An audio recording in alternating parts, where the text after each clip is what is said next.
مشغل اوكي ladies and gentlemen فين انهي كاميرا اوكي مش كاميرتي. اوكي فالكاميرا دي اوكي احنا لسه لغايه دلوقتي ما عندناش اسم بس احنا فكرنا في شبكه الصلع الاخباريه هيري هيدلاينز عشان فقد الشيء دايما بيعطيه اوكي سو النهارده عندنا مواضيع كتير اون ذا باليت اوكي هنتكلم في كذا موضوع. اول حاجه انت اخبارك عامل ايه؟ انا الحمد لله تمام. الحمد لله امبارح قابلت واحد مشهور واتصورت معاه. اوه بس وعملت اكونت والاكونت اتشهر الحمد لله باسمي المصفوع من محمد بدر.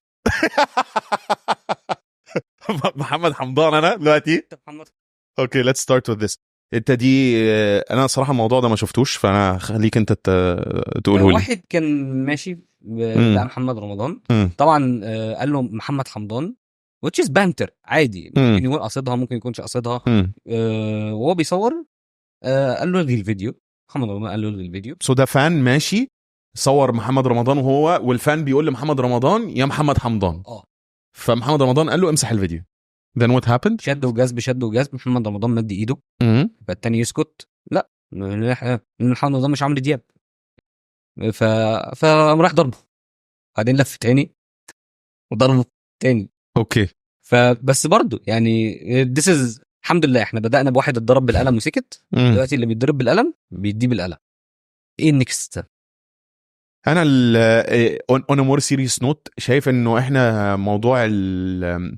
موضوع الادب راح من عندنا. يعني ايه واحد ماشي تروح تقول له يا محمد حمدان؟ ما هو في الاخر يعني انت بتشتم مهما كان ده مشهور يعني ليه تروح تشتمه؟ ليه تروح تشتمه؟ انت فاهم قصدي؟ انه واحد مشهور ماشي اوكي ليتس سي واحد مش مشهور ماشي في الشارع رحت قلت له يا حمار طب هو طبعا هيضربك بالقلم. what do you expect؟ ماشي بس المشاهير بره بيتعاملوا بالموضوع مع الموضوع بطريقه الطف من كده يعني بيستحملوا النقد. بس ده انت شايف ان ده نقد؟ النقد تتفق او تختلف الاراء هتنقسم عند الشخصيه خصوصا عند شخصيات زي محمد رمضان زي احمد حلمي. الممثلين لازم يستحملوا الشتيمه لان هم they are making money out of it. يا حبيبي انا بني ادم دلوقتي اوكي انا اتحل دمي يعني كده. طب ما زيها زي ياسمين عبد العزيز واحمد العوضي فاهم اللي هو الموضوع you made it public و you are a public personality لازم تستحمل الضريبه اللي تيجي معاك. يعني انا بقرا فانا دلوقتي انا اتحل دمي باي طريقه يلا خلاص امشي في الشارع الناس تقعد تتمسخر عليا بقى انا بقى ما وريش حاجه بقى الناس تقعد تتمسخر عليا ولما اجي اضرب واحد قلم يقولوا لي انت اللي غلطان. لا محمد رمضان ما عملش حاجه غلط. في فرق ممكن يلجأ للقضاء يرفع عليه قضيه لانه ده محمد رمضان لو شاور عليه كده بالبودي جاردات هيمسكوه يضربوه مثلا. يعني محمد رمضان عنده a lot of options كان ممكن يسجنه يوديه في 60 داهيه يبقى عبره لمن يعتبر ولا يعتبر لكن هو خد الموضوع to his own hands. اول حاجه لو انت مكان محمد رمضان وحد عمل كده معاك في الشارع كنت هتضربه. ده رقم واحد. محمد رمضان بقى محمد شعبان محمد مرجان اي حد في مكان محمد رمضان كان هيعمل نفس الموضوع. يا اخي احنا كعرب دمنا حامي ما تقارنيش بالاجانب وتقول لي ما هو الاجانب لما بيمشوا في الشارع عادي حد يشتمهم. على فكره هو انت ماشي انت مصاحب جورج كلوني تعرف ان مثلا جورج كلوني لو ماشي في الشارع اتشتم هيسكت؟ ما اظنش انه لو جورج كلوني ماشي في الشارع هيسكت لو اتشتم. يعني انا ما شفتهاش ولا مره وانا ايه متابع قديم لتي ام زي. انا دويم تي ام زي. عارف تي ام زي صح؟ لا 30 مايلز اون اللي هو بتاع اخبار المشاهير وفضايح المشاهير اوكي. ولا مره شفت مشهور في امريكا بيتشتم في الشارع وبيسكت. طيب ماشي بس he gets backlash بس يا اخي طب والولد اللي شتمه وفين شتيمه حمدان يا اخي مستفزه يعني انا ماشي في الشارع واقوم مشاور عليا محمد حمدان اوكي يعني خلاص انا اي حد يستفزني اروح اضربه ده يحلني ان انا اروح اضربه مش تروح يعني انا مش بقول ان انت تروح هو دخلنا بقى دلوقتي في حوار وبنشجع على العنف وبنشجع انت بتاع مشاكل اقسم انت بشنبك ده والله شنب مكسيكي انت والتيشيرت اللي انت لابسه ده شكلك على فكره ده شكلك خليجي قوي ولا دخلنا في حوار. لا بس انا اللي بقوله انه الناس لازم تبدا يكون عندها شويه كومن سنس بتشوف مشهور في الشارع بني ادم مش تروح تقعد تتمسخر عليه وتقول بس بوشت. فاحنا يا نمجده يا نسكت. مش تمجده انت عايز تنتقده حبيبي اتريق عليه زي ما انت عايز قول اطلع اعمل 6000 فيديو اون سوشيال ميديا محمد حمدان بس ان بيرسون الموضوع بيختلف. فهمت قصدي؟ اطلع تمسخر عليه. على فكره برضو بره بيتمسخروا عليهم كل يوم فيديوهات ويقعدوا يعملوا امبرسونيشن ويقلدوا وبتاع. ما اظنش انه محمد رمضان لو شاف الفيديو ده على السوشيال ميديا هيتضايق، بس هي بتحصل ان انت بتكون مثلا تخيل حط نفسك مكانه، الزحمه في 3000 واحد عايز يتصور معاك وانت عمال تتخبط وتروح وتيجي، بعدين واحد ايه محمود سرحان ولا نايمان نكته حلوه الصراحه. ما عنديش مشكله، بس هو برضو المفروض ده فنان، ده قدوه، زي ما احنا كنا بننتقده على الادوار اللي كان بيطلع فيها دور السرسجي وكده وحبيناه بعدين ما انت كنتش بتحبه في دور السرسجي؟ ما كنتش بحبه في دور السرسجي، هو ده تمثيل عادي بالنسبه لي بالظبط. ده تمثيل، انا مش معترض. هو الشعب اللي هو ولادنا وكده وبتاع، هو الناس كانت بتبص لمحمد رمضان كانه قدوه.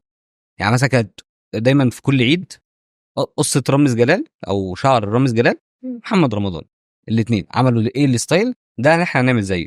فانت كده انت مش بتتحاسب كمحمد رمضان، انت بتتحاسب كمحمد رمضان والانفلونس بتاعك على كل الفانز بتوعك او على الناس عموما. انا موافق ومش موافق في نفس الوقت. موافق انه اوكي هو انفلونس، بس في نفس الوقت مع احترامي الشديد لمحمد رمضان او عادل امام او اي ممثل في العالم، يا اخي هو ما اختارش ان هو يكون قدوه، هو قدم فن انت شايفه قدوه، دي مشكلتك انت مش مشكلته هو. انا معاك، بس هو بيكسب من ورا الموضوع ده. ماشي، بس هو مش يعني في الاخر يعني معلش انا دلوقتي هقتدي بمحمد رمضان ايه؟ همشي في الشارع توبلس؟ يعني ايه اللي انا ممكن اعمله علشان اقتدي بمحمد رمضان؟ في ناس كانت بتعمل كده. امشي في الشارع توبلس واقعد اعمل حركات رقص غريبه وبتاع؟ لا عادي، انترتينر انت بتتفرج عليه على التلفزيون، يا سلاك يا ما سلكش، قلبت التلفزيون انتهت، بسيطه السالفه. هي بسيطه. مش عارف ارد عليك اقول لك ايه الصراحه، بس يعني انا مقتنع برايي انه ما كانش لازم يدي حق. انك تعتدي على حد بالقلم، اعتدي عليه لفظيا يا اخي. انا شتمتك، انا لو جيت شتمتك دلوقتي انت هتشتمني ولا تضربني؟ انت شفت القلم بتاع محمد رمضان اون فيلم؟ اجيبه لو عايز. طلعه ونقارنه بالقلم بتاع عمرو دياب، وانا عايز اعمل مقارنه ما بين القلمين وقلم ويل سميث. 3 بقى. الثلاث اقلام دول انا بحس ان قلم ويل سميث سينمائي قوي. انت شفت الرجعه؟ شفت الرجعه زي بتاعت بيستعد كانه هيرمي مثلا بيتشر في بيسبول. لا هو بيلعب السيرف في ويمبلدون، يعني اللي هو شايف جسمه من ورا ينفع كده يتاخد لوجو سيرينا ويليامز. سيرينا ويليامز. ده مش اير جوردن، ده اير ويل سميث. انا شفت القلم بتاع رمضان كده باسنجلي اون سوشيال ميديا. هو ايه؟ قلم يعني اللي هو ايه، مش شيك، فاهم؟ اللي هو قلم مخستع. هو خبطه في وشه، بتهيألي ما خبطوش قلم على خده ولا لا؟ هنا كده خمس عليه صح؟ اللي هو لو ايدك قد وشك هتخش الجنه. الدلو دي. ها يا عم ده مش قلم، ده مش قلم، ده جسدي، ده مش قلم يا عم، ده كده صباح الفل يا حبيبي، ده كده صباح الفل، ازيك عامل ايه يا سرحان كده. بالظبط. مش قلم، مش بتاعت عمرو دياب كانت اسوأ بكتير. ومحدش دلوقتي اي حد ماشي بقول لك ايه، ما تديني بالقلم ونتشير انا وانت. بس ولا واحد فينا مشهور، ده احنا كده هنخسر فولورز. هكتب المصفوع من محمد ده. هنخسر فولورز. لا ما هيجيب والله. في اخت المصفوع من عمرو دياب. لا والله. اكونت اخو المصفوع من عمرو دياب في على التيك توك والله. لا والله. اكونتات كتير. انا المصفوع، انا بنت المصفوع. اوف. لا بس كل ده يعني ممكن اصلا ده اللي راح لمحمد رمضان كان عايز يتصفع من محمد رمضان. ما استبعدش. هي البلد ماشيه بسكريبت كده اصلا، عارف انت، هيجيبوه على قناه القاهره نيوز يعملوا معاه لقاء ويقول انا مش هتنازل عن حقي وهرفع قضيه، وبعد كده يتراضى ويتصوروا وتم الصلح بنجاح. يعني كونسبيرسي ثيري. واو، هي شكلها كونسبيرسي ثيري. لا والله ممكن ده اصلا كان رايح علشان يتضرب، وممكن محمد رمضان اصلا مرتب الموضوع ده، انه اشمعنى عمرو دياب يضرب واحد بالقلم وانا ما اضربش واحد بالقلم، انا كمان عايز اضرب بالقلم. بس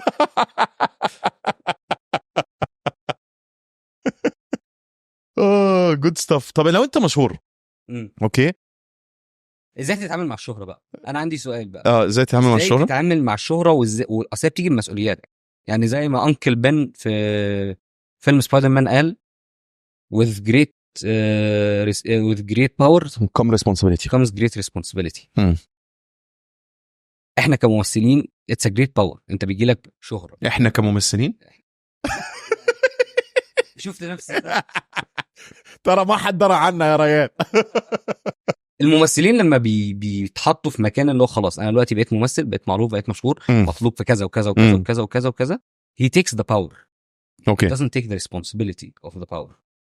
انا ما اعرفش اي ممثل في تاريخ الكره الارضيه، سيبك من العرب، خد الريسبونسبيلتي. كلهم خدوا الباور. وانا لو بقيت مشهور اشتون كوتشر هاخد اشتون كوتشر بطل تمثيل من ساعه ده 70 شو وبقى مستثمر، فنفض اصلا الحوار ده كله، بقى ملياردير والدنيا مشيت معاه لوز وخلاص. هو اصلا تاك انفستر دلوقتي. بعدين انا لو بقيت مشهور يا نهار اسود، مش هقف في طابور تاني. بتهرج. انا مش هقف في طابور، انا هشتري المكان. بقيت مشهور والله، اروح عند الحلاق يقول لي معلش اصل في زبون قبلك، قوم يا حبيبي، ما تعرفش انا مين. تعبت انا كل حياتي عشان اشتهر، بعدين لما اشتهر ما اكسبش من وراها. بس تتواضع يا اخي، التواضع حلو. التواضع بقى ده ليه وقت وخلاص يعني. بس لازم في الاول يعني لازم امر بالمرحله بتاعت كل المشاهير بتاعت في اللي عارف انت اللي هم النوفو ريش، الاثرياء الجدد، نيو ماني. عارف لما واحد يجي له فلوس كتير وفجاه يجيب عربيات ويجيب ساعات ويجيب، بعدين بيوصل مرحله الزهد لانه خلاص. فانا بقى في مرحله الشهره لازم اعمل كده، لازم اعمل كل حاجه في الاول، كل اللي انت نفسك فيه اخلصها، بعدين اروح لمرحله الزهد بس. And we're back ladies and gentlemen. اوكي، بتتفرج على ايه دلوقتي يا محمود في التلفزيون؟ لان انا ما فيش حاجات كتير بتفرج عليها، فعايز اخد منك suggestions. بتتفرج على ايه؟ suggestions. بتفرج على مسلسل وحش جدا اسمه ذا بويز، بجد والله. اوكي. مسلسل يعني ده مارفل لما الوالده تعملها في البيت. اوكي، ده بيتعرض فين؟ امازون. اوكي. بيتعرض على امازون، وبس ميزته ان هو زي ديد بول كده، فيري بلس 18، فيري ايدجي، فيري بيتكلم في حاجات اللي هو اتساتبوه وبتاع. بس هو مثلا اللي انت فاكره سوبر هيرو هو الفيلن. ايه قصه؟ احكي لي قصه. في واحد اسمه هوملاندر، ده الايكوفالنت بتاع سوبرمان، او زي سوبرمان، حتى نفس البدله وكده وبتاع. بس هو هي از ا باتريوت، هي از ا فيري ليفتست. ماشي. يساري ولا يميني؟ اللي هو الوطن يميني. اوكي. يميني متطرف. اوكي. وبيقتل الناس. بيقتل بقى كل الناس؟ لا مش كل الناس، هو هي از ذا بيقتل يعني يعني اليونيفرس ده هي از ذا سترونجست بين. يعني يميني متطرف، يعني بيقتل المهاجرين، يعني السوبر. على فكره بيكره المهاجرين. ده حلم حياه دونالد ترامب. عملوا السوبر هيرو نسخه من دونالد ترامب بيقتل المهاجرين. ايوه. اوكي، حلو قوي. بعدين وهو عايز هو اللي يمسك امريكا. هو عايز يمسك امريكا. يمسكها منين بالظبط؟ ده اوكي.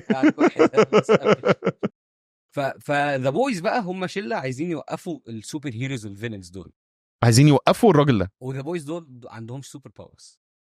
امال عندهم ايه؟ That's why they are called the boys. ان هم اولاد كده عادي يعني. ده زي عفريت السياله. بس هو فاهم بيبقى فيه كومباوندز كده يعرفوا يسرقوها، تدي لهم باورز. موضوع كبير كده، سوبر هيرو وايز. اوكي. بس هو مسلسل بقى رديء جدا يعني. بقى له كام سيزون؟ ده رابع سيزون. هو كان في الاول حلو قوي. طيب يعني نتفرج على اول سيزون لانه بيناقش فكره، عارف انت بقى، يقوم رامي تلقيحات على مارفل، على دي سي. بيدسهم يعني. بيدسهم وبيجس نبضهم. عارف انت اللي هو I can make this is my Batman and I make him very stupid, what will you do. في باتمان فيرجن منه. في بقى واحد تاني باتمان فيرجن غير هوملاندر. اسمه ايه بقى التاني ده؟ بيلي بوتشر. يعني مثلا كل سوبر هيرو تعرفه، اديني اسم سوبر هيرو. سبايدر مان. في واحد كوكروتش مان. اسمه ايه؟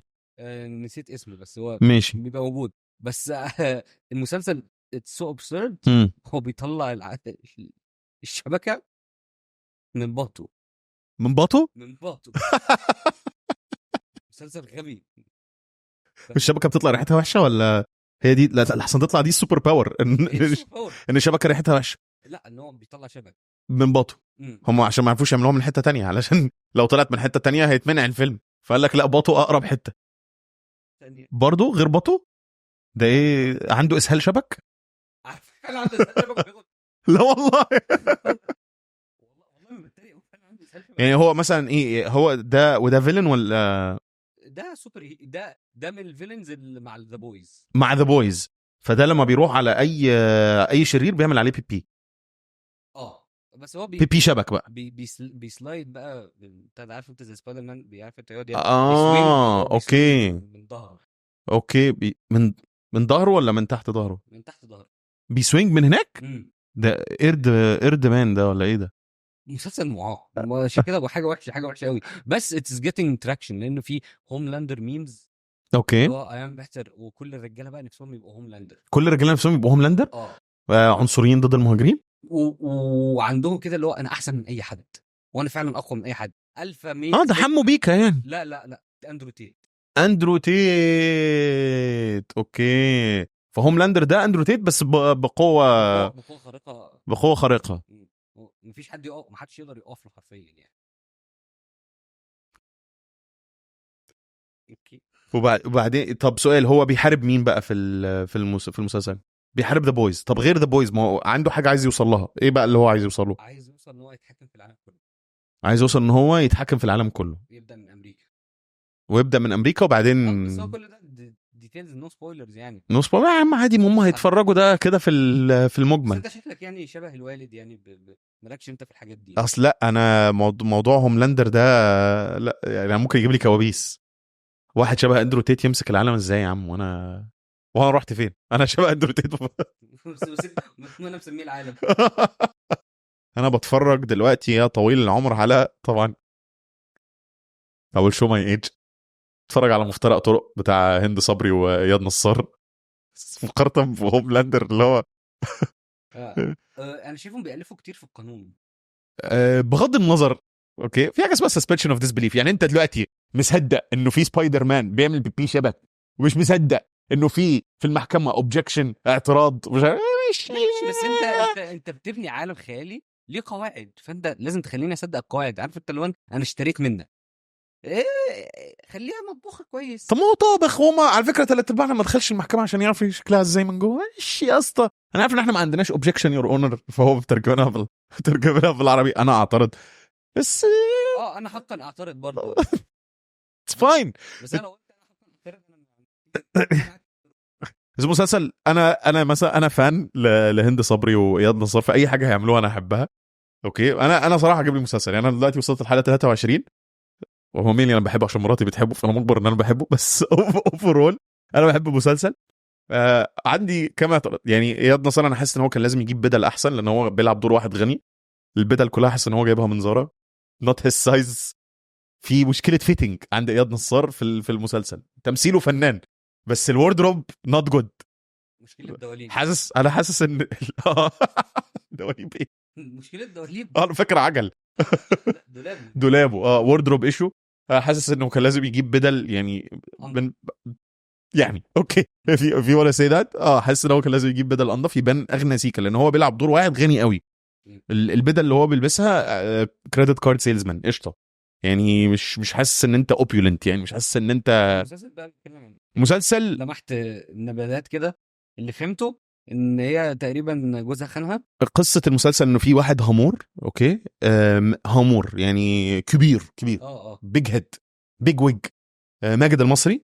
اوكي، بعدين ماجد المصري بتعمل له زي كماشه ذي فريم هيم. اوكي، على بيبعتوا له واحده علشان سيديوسم وبيصوروه، فهو بيخون مراته مع الواحده دي، ومين وايل في كوربشن عليه ومش عارف ايه، فهم بيجمعوا عليه الافيدنس ده كله بيحبسوه. وهي بتتحول من ست بيت الواحده لازم دلوقتي تنزل وتشتغل علشان تصرف على عيالها. الهامور حجزوا بقى على فلوس عشان عنده شبهه كوربشن. وهي يعني هي ضد، يعني هي بتعافر او بتجو ثرو موضوع الخيانه، موضوع ولادها. السوبر وومن هي وومن هوملاندر. بس مش ضد المهاجرين. اوكي بس فدي قصه المسلسل. فهي مثلا ايه، الاول حلقه هي بترجع تاني لشركه المحاماه اللي هي كانت بتتدرب فيها قبل ما تتجوز. اوكي، فبترجع تاني بيشغلوها في الشركه بس بتشتغل كانترن. انا بقى هنا عندي مشكله ان هي كانترن عندها هير اون اوفيس. اوكي، كانترن عندها واحده مساعده بتساعدها. اكيد عندها اوفيس بوي. مفيش اوفيس بوي، هو ده مودرن اوفيس، فكلهم دي دو ذير اون كوفي. اوكي، انا عندي هنا مشكله ان هو كانترن. انا ما كانش عندي مشكله مع موضوع المحكمه، انا كان عندي مشكله ان هي كانترن عندها مكتب وعليه اسمها وفي باب وفي كانترن. فدي بس كانت مشكلتي الوحيده كمتدربه. بس دي كانت مشكلتي الوحيده. هو اغنى انترن في العالم يعني. تتدرب في مانشستر سيتي شغال. راح هتعمل معايشه. هتعمل معاشه بره مع بروسيا دورتموند. حضرة القاضي. انا حقا اعترض. يا اخي بس مسلسل حلو، اقسم بالله مسلسل حلو.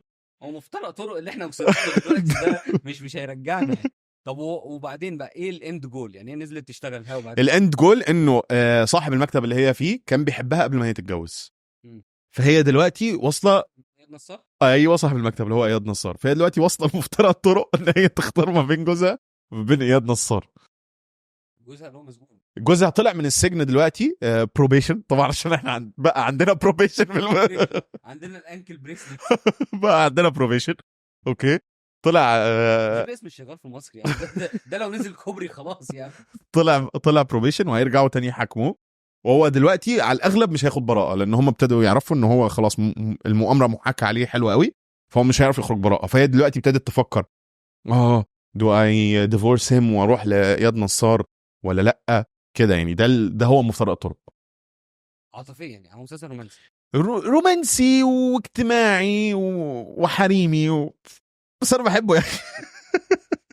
والله كان الموضوع مقلق شويتين. ليه يا عم ليه؟ ما خلي بالك المسلسلات دي يعني في ناس كتير انا اعرفهم بيتفرجوا عليه يا اخي، تعرف العالم فيه ايه، فاهم قصدي؟ بعدين كده اتس فيري ريلاكسنج، تقعد بالليل تأزأز لب. انا من هواة ازازه اللب. انت بتاكل ايه وانت بتتفرج على الفشار؟ لا اللب موضوع تاني، اللب فيه افورت. لا فول سوداني. فول سوداني بس هو ده تقشر بقى. لا انا بحب اللب عشان شايف دول انا مدمن لب. ده درج اللب هنا بيتحط تخبيه جوه. عندي سليت اهو في سناني. سليت شايفه؟ ده من اللب. مش هتدرب، هو ده اللي حصل مع الاتريشن مع الوقت. عارف الاثار لما بيشيلوها؟ شفت انت الهرم مش فيه كده مكان فوق الهرم عشان الجولد كاب لما كان موجود؟ مش انت عارف ما تعرفش ان الهرم كان متلبس ذهب؟ تعرفش الموضوع ده؟ قمه الهرم كان متلبس. متلبس. ان ابو الهول ما بيعرفش يشخر. دي مناخيره مكسوره. ده اللي انا اعرفه يعني. المهم هند صبري باك تو ارت. انا شايف الصراحه مسلسل رائع. اوكي واتفرجوا عليه. بتعرض على انا بتفرج عليه على IPTV. حرام يعني. اوبجكشن يور اونر. اوبجكشن. اشتراك شاهد غالي. اوبجكشن. اشتراك شاهد غالي. بس انا شايف انه البرودكشنز دلوقتي راحت في سكه انه ما نستناش رمضان بقى نبدا على مسلسلات رمضان، او اللي هو المسلسلات الحلوه اللي بجد زي مثلا غرفه 207. ده رهيب كان. ما وراء الطبيعه. شفته بتاع احمد امين كان حلو قوي.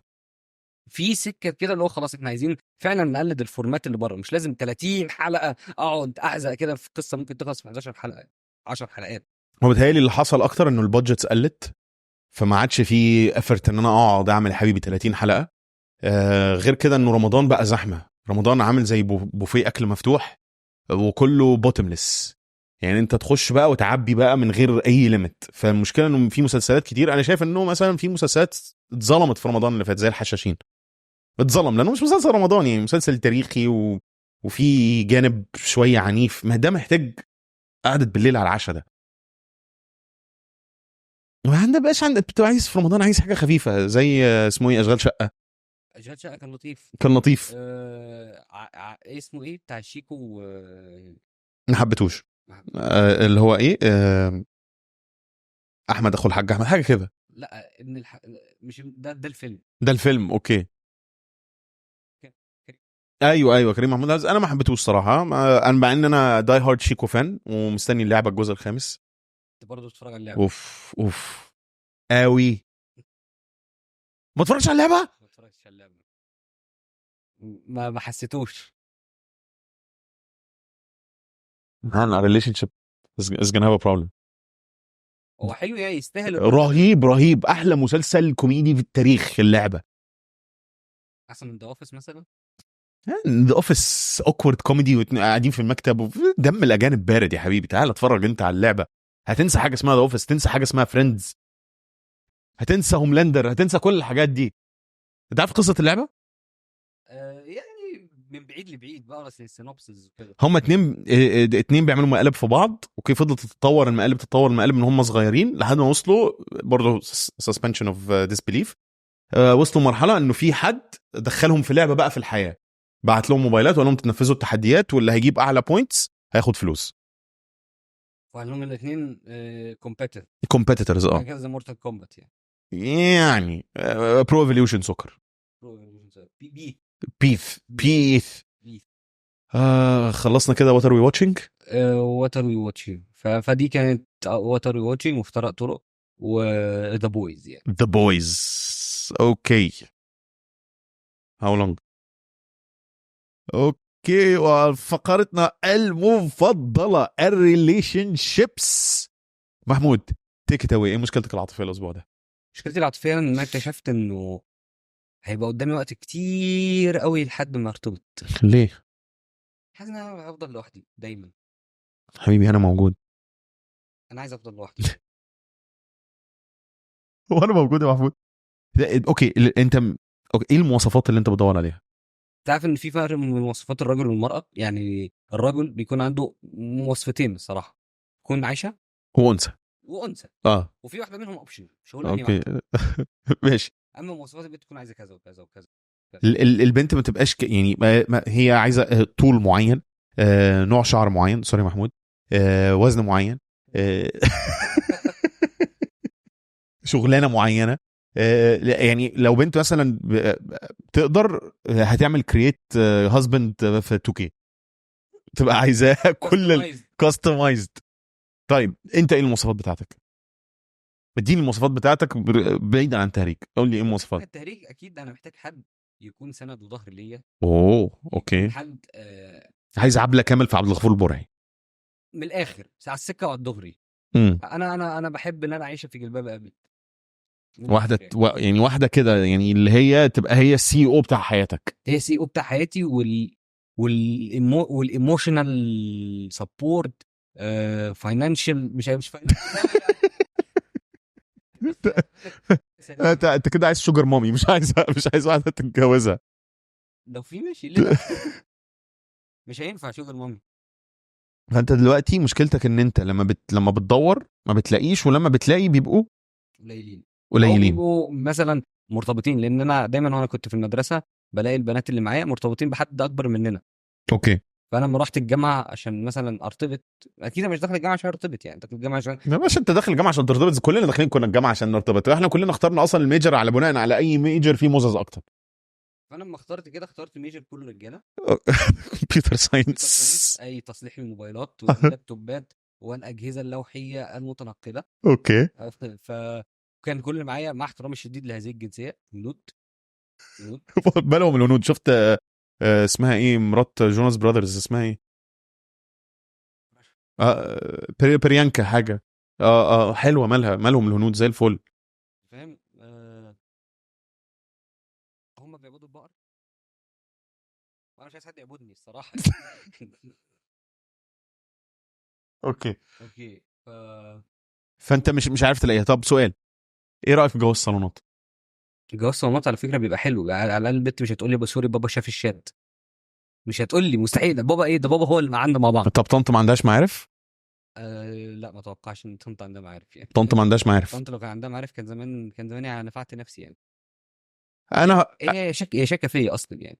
الوالده للاسف عندي شاكه فيا، لان دايما بيبقى انا واصحابي مثلا بنهزر مع بعض بكب كيك بزياده يعني، بحب بقى حب قوي يعني. طيب جربت تعمل حاجات جديده تقابل فيها ناس جديده؟ اتوقعش ان الكوميونتي يسمح ان ده يحصل. روح دوره بادل. انا اسمع البنات بيلعبوا بادل بيبقوا حلوين قوي. روح اعمل يوجا. مفيش بنطلون على مقاسي. حصه رسم. انا بس مستكمل. ماشي. صعب. لا هتلاقي بوتري. عارف البوتري؟ فخاره. بص الحاجات دي لازم تبقى انت حيرك يا محمود. ما انا برضو شفتك وانت بتتعامل، انت بتبقى مكسوف قوي يا بيه، مكسوف قوي. وعلى راي امي اللي بيتكسف من بنت عمه ما تجيبش منها ولاد.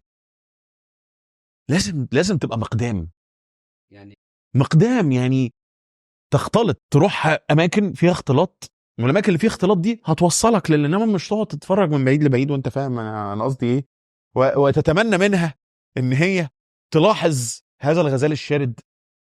مش غزال. غزال عيب عليك، انت لازم تتصرف اول حاجه يا ريتني انا في وزنك، لان اول حاجه اللي بتبقى صحته حلوه بيبقى دمه خفيف، معروف ان هو دمه خفيف.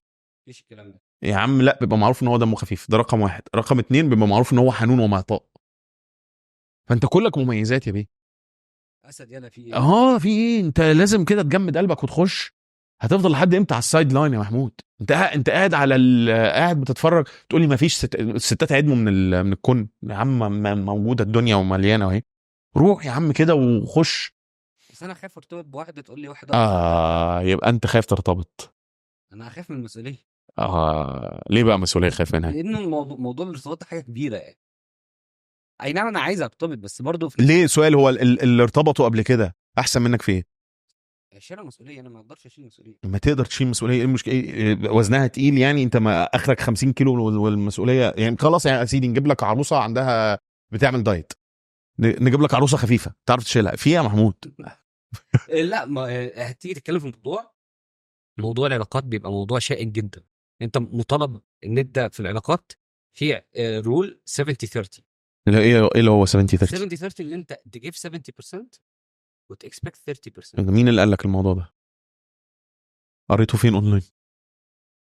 ده مقاله دي في ويب سايت المطلقين.com. مفيش حاجه اسمها تدي اكتر ما بتاخد. هو يعني انت بتخش ريليشن شيب عشان تبقى متكافئه. بس هي صعب تحافظ على التكافؤ قوي. ليه التكافؤ؟ من انهي ناحيه؟ قصدك العطاء المادي ولا العطاء العاطفي؟ يعني انت لازم تبقى بتحبها اكتر ما هي بتحبك؟ اكيد لا، لازم انتوا الاثنين بتحبوا بعض قد بعض.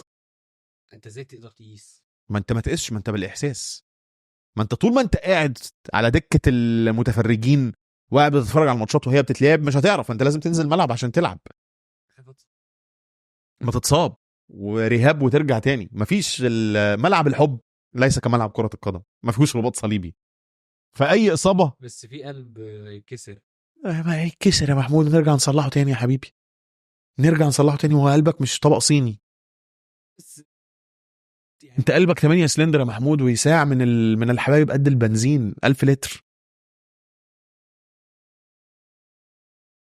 بس في اتجاه برضو ضد الرجاله عموما يعني. معظم البنات لا الرجاله دول خاينين، الرجاله دول كذا. وانت مالك ومال الرجاله الخنيين؟ انت في الرجاله الطيبين. انت شكلك طيب اصلا بشنبك ده، بشنبك ده. لا انت رجاله طيبين وطيبين قوي كمان يا محمود. هو شنب وكيل نيابه لسه متخرج اول امبارح.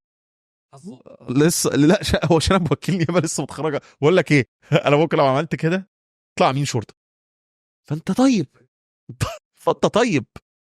عشان فكرتني بهاء سلطان ايه او تامر عاشور.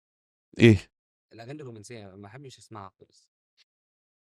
انا اقول لك ايه فكرة مشكلتي. انت جواك واحد. دايما الرجاله اللي بتقول ما بحبش الاغاني الرومانسيه دي تبقى رجاله من جواها طفل صغير عايز يطبطب عليه. شفت الحته اللي هي سمار دي؟ طفل صغير عايز يطبطب عليه يقول له تعالى يا حبيبي it is okay to love again. يبدا يعيط ويبدا يعيط. انت عايز تعيط دلوقتي يا محمود ولا ايه؟ مش عارف اسيبك يعني. فيعني خلاص انت حلك دلوقتي اللي عايز يرتبط انه يحط نفسه دير او دير. انت دلوقتي بتدور على شغل، متوقع ان شغل يجي لك من غير ما تبعت سي في؟ بس مثلا في حوار جواز صالونات مش اكيد مش هجيب امي معايا الجوب انترفيو يعني. ايه المشكله؟ ما الصالونات دي بتبقى فيرست ديت حلال. فالدنيا بتبقى خلاص اهلها موجودين واهلك موجودين، لو في قبول نبدا نخرج ونشوف الدنيا فيها ايه. انا ضد فكره انه لا جواز صالونات. لا، جواز صالونات ده الناس بتعامله معامله الموبايل النوكيا اللي قبل السمارت فون، اللي هو حرام انك تمسكه. لا يا عم ايه المشكله؟ اذنه بلايند ديت، بس بدل ما انت تبقى خارج مع اصحابك تخرج مع امك، بعدين تغلط بقى قدام امك وتعك بالكلام عادي. امك هتغفر لك اي حاجه، في الاخر هتلاقي حد يطبطب عليك اخر الليل لما تكتشف ان العروسه مش عايزه. خلاص يعني. جواز صالونات باشا، صالونات محلات حلاقه، لوندري، اي حاجه تقدر تروحها روحها. ايه المشكله؟ انا مش يعني انت، انا اللي انا شايفه المشكله اللي انا شايفها انت بتتكسف. فدي مشكله جيل ولا مشكلتي انا؟ مشكله جيل، لانه جيلك اتعود على انه كل حاجه سهله، كله في الدليفري. كله في التيك اواي. انا جيلي برضو انا لحقت الحته دي يعني، بس بعد ما كبرت في اخرها. يعني انا على اخر ال 20 انا مثلا لما اتخرجت من الجامعه ما كانش فيه تندر، كان انستجرام. يعني انا متخرج من الجامعه 2013، الدنيا كانت لسه انستجرام كان لسه بادي، ما كانش لسه قوي كل الحاجات سوشيال ميديا كده. بس انت جيلكوا اتعود على انه يقعد رجل على رجل. ايه دي قصتها نازله على حاجبها، انا عايز واحده قصتها واصله هنا مش حلوه. دي اهلاويه وانا اسماعيلاوي مش حلوه دي، فاهم قصدي؟ بس احنا ما عندناش ثقافه الديتنج. مش ديتنج، انا مش بقول لك ديتنج، بقول لك اتعرف. طب هو ده ايه؟ لا الديتنج حاجه والتعرف حاجه تانية. التعرف بيحصل في اطار عمل، اطار اصدقاء مشتركين. الديتنج ان انت تروح على واحده وش تقول لها كان وي جو اوت اون ديت زي الامريكان، كان وي جو اوت فور ا كاب اوف كوفي. مش قصه بيشتغل وما بيشتغلش، بس يعني انت برضو محتاج تعرفها. فانت تعرفها ازاي؟ ما انتوا يا حبيبي في اول شهرين على الاقل كل واحد فيكم هيبقى لابس قناع ان انت هوملاندر وهي وندر وومن، لحد ما تعرفوا بعض والاقنعه تنزاح وتعرف ان انت بتفسي وتعرف ان هي شكلها شبه اخوها. موضوع ابصر، فمش عارف. فخلاص دي الفايت. اقدم خش شمر وخش وما تخافش. هي دي ده التيك اواي. انت مالك خايف ليه كده؟ انت خايف حتى من الكلام في الموضوع. انا همسك ايدك في الاول محمود، دونت وري. بقول لك ايه، عقبال ما نخلص من التور هكون عرفتك على واحده واثنين وثلاثه محمود، ولا يهمك يا حبيبي. ان شاء الله في تور، ان شاء الله في تور. ومحمود دونت وري، وهنلاقي لك واحده وقبل اخر السنه الجايه تكون متجوز يا حبيبي. حتى نبدا من دلوقتي يا جماعه. محمود اليجيبل باتشلر، متخرج كمبيوتر ساينس، موهوب في التصوير، موهوب في المونتاج. فانت لما تتجوزي هتوفري ثمن المصور وتوفري ثمن ثمن الفوتوغرافر، ومش محتاج كوافير. اوكي، شخص يتحب، شخص حنون كده، هيكتشفوا ان احنا هيفتكروا ان بينا علاقه، بس ما علينا. انا فداك يا محمود. اوكي، في ايه تاني عند محمود؟ طيب جدا، قلنا طيب. طيب كمان، طيب كمان مره. هي ليسنز، بيسمع. يعني انا لما بقى عندي اي مشكله بتصل له اشتكي له، بيسمع. اي نعم بيدخل من هنا وبيطلع من هنا، ما فيش اي حاجه بتلزق في الطاسه اللي جوه دي غير هوملاندر ويا ستي و او ماي جاد. بس قشطه اهو. شوفوا هنحط الفيديو ده و6000 واحده تبعت لك في الدي امز. خلص الكلام. خلص الكلام and this was the episode.